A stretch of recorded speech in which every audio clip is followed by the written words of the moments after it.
Today's day 48, and we're reading Psalm 81 and 82.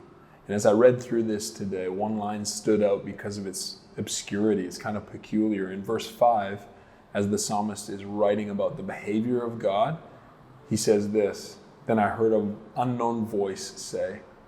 Interestingly, like God's about to speak, and the psalmist doesn't even know what God's voice sounds like, even though God is at work all the way around his situation. You ever heard someone say, "Oh, I was going to do this, then God told me not to," or "I was going to do this, but then God said do that." And you feel like, man, you throw it around so easily, like God just speaks to you all the time. It can be a little disheartening. You feel like, I don't know if I know what God's voice sounds like in the same way that you're referencing it.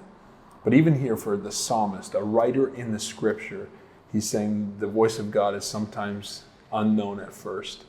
But the content of what God speaks is so consistent. It says this, "I removed the burdens from their shoulders," and goes on to speak about kindness.